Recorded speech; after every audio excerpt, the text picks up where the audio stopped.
Hey guys, Brian Robinson here from Stop-It Goaltending, here to go over yet another different way we can integrate with the post, more specifically the VH or vertical horizontal. All right guys, so we're gonna take a look at the VH from the blocker side. Now, the big thing for me, I have a ton of goalies that tell me, Coach, I never use the VH anymore. And I'm not the biggest fan of that. And the reason is, you don't wanna be a one-trick pony, you don't wanna be too predictable, and it's always good to have extra tools inside your toolbox. All right, guys, so now we're going to see the goalie set here on the post. Now, the VH, we got to talk about when, where, and why. Now, again, blocker side, big guy, so he takes away a lot of the space. If you saw me being only about 5'10", there's a lot more space above his shoulder short side. So for me, guys, again, you want to make sure you're very comfortable with this technique. Typically, if the puck's below the bottom of the circle, that can be a safe time to use it, but again, it depends on the situation, the options out in front of you. So we're going to look at two different integration methods with the VH. So first we're looking more at the traditional way.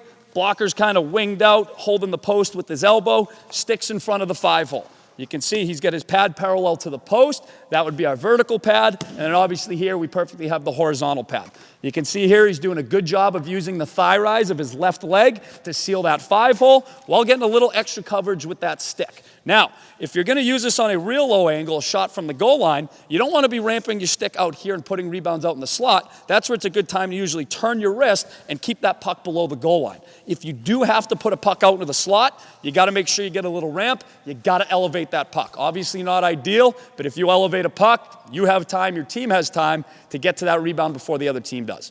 We're also going to look at his glove hand. Some goalies, when it's in tight, will actually get it down here because as you transition off the post from your VH, you're a little susceptible 5-hole. So you got to make sure you have good stick position there and that glove there. You don't see a lot of goalies doing this, but it is an option. Most goalies tend to have that glove right offside the hip, giving them a little extra coverage there. But again, guys, if that puck's any higher than the bottom of the circle, depending on your size, it can be a dangerous technique. Now, one of the main reasons I don't like the VH, especially blocker side, you're locked, you're rigid. It can be a very difficult and awkward technique for you guys to use. Anything at the pads, rebounds. Anything at this pad, rebounds. Anything at your chest, you can't really absorb the puck. So that's why you're seeing, especially blocker side, a lot of goalies are tending these days to prefer the reverse VH because it loosens up your upper body, hands are closer to the ice, you can have a more active stick and better rebound control. So guys, now we're going to take a look at the Carey Price made famous dead arm technique. So the dead arm is when your arms pretty much drop down, it almost changes the angle of your leg pad and your skate. You're now relying on your arm to seal the post. Now, we want to make sure that stick stays in front, so if we do need to transition out of it, we're good. And what this does, Ian being a big guy, he can now use his whole shoulder, and he actually does a little bit better job compared to the traditional VH of taking away that short side high. Again, you got to figure out what's comfortable for you and what you prefer. So guys, now we're going to take a look at the glove side. So when the goalie goes to the post on the glove side, we're basically stacking up coverage. So regardless of your size, as long as the puck's in a close enough vicinity and you have your glove stacked up above your pad here, you're doing a good job of taking away the short side. Again, as we talked about all the negative things, guys, you can get stuck, locked, rigid, tends to be a lot of rebounds. You can basically have a good chance of giving up some bad goals using this technique if you don't execute it properly. So we see here, he's got his blocker in tight. One thing some goalies might want to do is get a little bit more ramp on that stick. It is awkward and would be pretty hard to put that puck to the corner on the glove side. And again, this is why you usually don't want to use this if you know it's a shot coming. Maybe you want to opt for overlapping the post or that reverse VH. So see here, we see again Ian using the traditional method.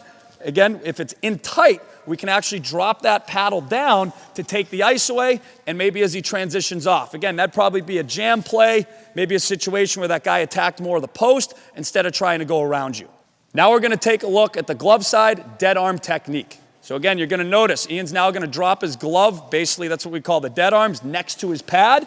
His pad angle changes. So his skate angle goes basically from pointing almost to the bottom of the circle. Now it's almost pointing up ice, maybe a little bit more towards that far hash marks. Arguably, that's going to help the goalie now go flatter across or post to post rather than maybe chasing the shooter more towards the peak of the crease. So again, now he's relying on his arm to seal the post. The pad angle changes slightly, and he's using his upper body to control that short side and get more coverage up there. Guys, Brian Robinson from Stop-It Goaltending. Thanks again for joining us. If you'd like to find any further information about us, you can visit us at stopitgoaltending.com.